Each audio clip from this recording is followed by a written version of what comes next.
Здравейте и добре дошли в новото видео, в което ще засегнем темата за приложението на неогнестрелните оръжия, като ще поговорим за това, кои видове за какво са подходящи и за какво не са.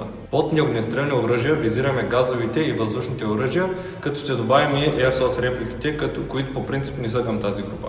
Първата основна дейност, за която ползваме неогнестрелните оръжия, е стрелбата по мишени. Като тук най-подходящия тип оръжия са именно въздушните пушки. С тях покриваме най-голяма дистанция и имаме най-голяма точност. С този тип неогнестрелно оръжие можем да стреляме точно от 10-20 метра с някоя по-слаба пружинна пушка или така с газово тало, през 30-40-50 метра дистанция за по-силна пушка от същия вид, до 100 и нагоре метра, ако стреляме с така наречените ПЦП-та, които са с цилиндър с гъстен въздух. След въздушните пушки се нареждат въздушните пистолети, които стрелят с чашки.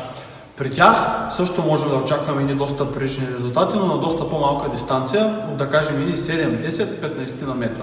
Ако вашата цел е конкретно стрелбата по мишени, то Airsoft репликите са един компромисен вариант, защото техните боеприпаси са с кръгла форма и не са толкова добре пригодени за прецизна стрелба. За разлика от боеприпасите на въздушните пушки, които са специално произведени с идеята за по-прецизна стрелба. Все пак Airsoft репликите разполагат с не лоша далекобойност и с добър капацитет на пълнителя или магазина. Най-неподходящите оръжия за стрелба по мишени са газовите и травматичните, поради комбинацията от това, че те разполагат с голяма сила и с кръгли топчета, които са техния боеприпас. Но пък те са много добри в следващото приложение на неогнестрелните оръжия, което ще засегнем, което е именно самозащитата. В ситуация, в която трябва да се самоотбранявате, няма по-добър избор от газовите и травматичните оръжия, тъй като те основно са произведени с тази цел. Основното предимство при тях е, че те могат да бъдат заредени и готови във всеки един момент да ги използвате в ситуация, в която трябва да се защитавате, като естествено е по-добре да не ви се налага. При травматичните оръжия можете предварително да си монтирате ампулата и да заредите оръжието,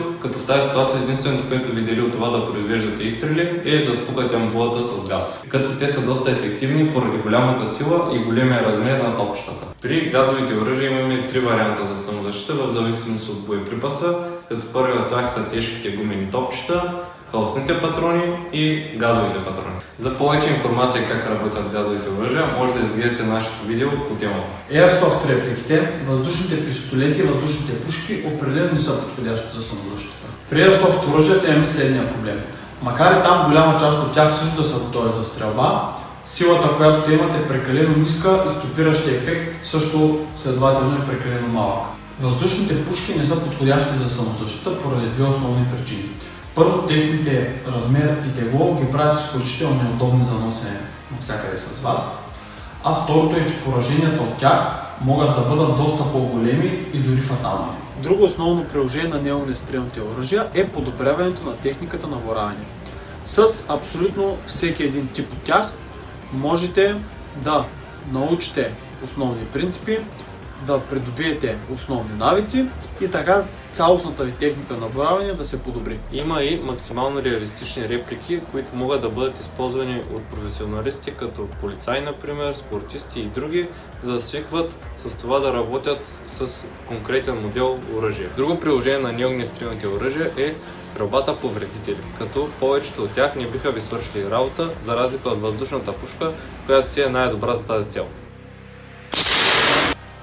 И едно общо приложение на всичките неогнестрелни оръжия е стрелбата за забавление, като можете да изстрелвате сигнални ракети за удоволствие, да играете Airsoft игри с приятели или да стреляте по различни мишени, било то хартиени, кенчета, дини, телевизори и други. Може да стреляте и по-сериозни мишени, като използвате примерно въздушни пушки или травматични оръжия.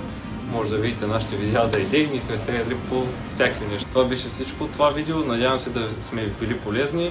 Видеото да ви е харесало, оставете палец нагоре, коментар и ще се видим.